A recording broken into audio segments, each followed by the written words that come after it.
I dette screencast, der vil jeg tale lidt om solfangere og vedvarende energi. Jeg vil tale om solfangeren, dens nyttevirkning, vedvarende energi, som jeg sagde, og vand. Hvor mange liter vand bruger man om året, og hvor højt kan man egentlig løfte en elefant? Det er nogle af de svar, man vil få i dette screencast. Men først vil jeg lige tale lidt om vedvarende energikilder. Og vedvarende energikilder, de er gode for miljøet, så hvis man vil mindske CO2-forbruget er vedvarende energi den bedste løsning. Så har vi lige en indholdsfortegnelse, og først vil jeg tale lidt om vedvarende energi, en solfanger, og omstillingen fra fossile brændstoffer til vedvarende energi, forsøg med solfangere, og i tråd med det nyttevirkningen af solfangeren, og så vil jeg tale lidt om brusebade, og til sidst en perspektivering. Vedvarende energi, solfanger. Der findes flere forskellige former for vedvarende energi, og det er egentlig, der er vindenergi, solenergi, bioenergi, biotermisk energi.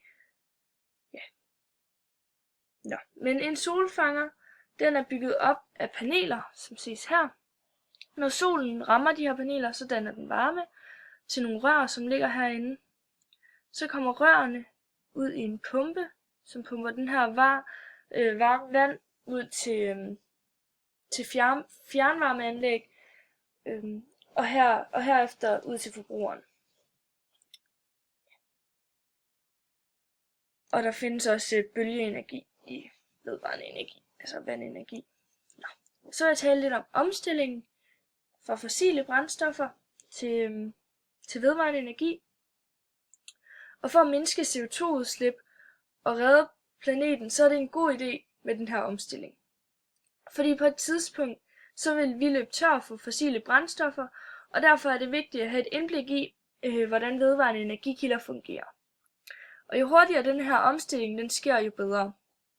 Og Danmark de har faktisk lavet en 2050-plan for brugen af vedvarende energi. Og vi er faktisk allerede godt på vej med den her plan, fordi at vi er et af de lande i verden, der benytter mest vedvarende energi. Vi benytter nemlig rigtig mange solfangere. Vi har verdens største solfangeranlæg i Silkeborg faktisk. Og så benytter vi også rigtig, rigtig meget vindenergi. Men den her 2050-plan, den går ud på, at vi skal være uafhængige af kul, uafhængige af gas og uafhængige af olie. Og med den her omstilling, der vil man også kunne mindske drivhuseffekten, da CO2-udslippet også bliver markant, eller mindsket markant, hvis vi benytter den her vedvarende energi. Ja. Så vil jeg tale lidt om forsøget med solfangeren. Vi stillede en solfanger ud, og den stod der i cirka 6.800 sekunder. Og det man kan se her, det er hvordan temperaturen den stiger med de her efter nogle sekunder. Og hernede, der kan vi se effekten af den her sol. Og de hvide nedhak her, hvor der ikke kommer noget sol ind i solfangeren, det kan enten være en person, der går ind foran solfangeren og derfor skygger for solen. Det kan også være skyer eller andet, der skygger for solen, ja. Og så vil jeg vil tale lidt om nyttevirkningen af den her solfanger. Nyttevirkning på en solfanger. Nyttevirkningen, den finder man ved at sige 1 nyttig divideret med 1 tilført gange 100. Og 1 nyttig, det er lige med varmen, altså E varme. Og det er lige med massen gange den absolute eller varmekapacitet og temperaturen slut minus temperaturen start. Og E tilført, det er energi eller watt, energimål i watt, gange tiden i sekunder. Og først så finder vi en nyttig, og vi siger at 2,136 kilo minus 4.200 joule divideret med kilo gange temperaturens slut 43,5 minus temperaturens start 23,3. Og det giver 181.218,2 joule. Og nu vil vi så finde E tilført. Og det er 131,8 watt gange 6.810 sekunder. Og det giver 897.558 watt per sekunder.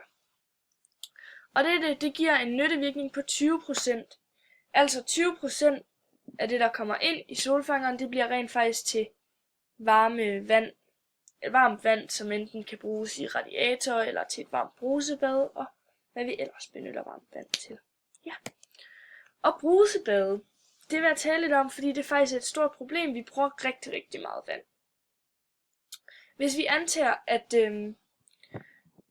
man går i bad 10 minutter om dagen, og man bruger 10 liter vand per bad, så er det 100 liter og 100 kilo vand om dagen. Eller per bad.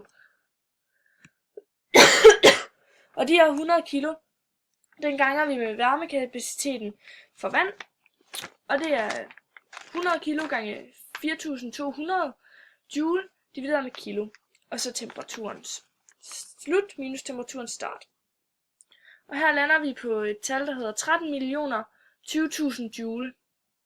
Og 13.020.000 joule, det ganger vi med 365, fordi det er så mange dage, der er på et år, og det giver 4.752.300.000 joule. Det er altså sindssygt meget energi, som man kunne bruge til. Og denne energi, den vil jeg komme med en lille perspektivering, en lille sjov perspektivering faktisk. Fordi med det her, der kan vi faktisk regne ud, hvor højt vi kunne løfte en elefant med den her energi.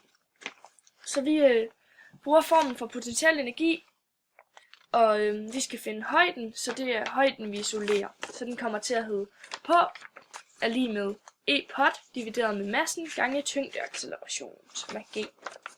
Og det bliver så 4.752.300.000 joule divideret med 6.000 kilo, fordi det er det, en elefant vejer, gange tyngdeaccelerationen, som er 9,82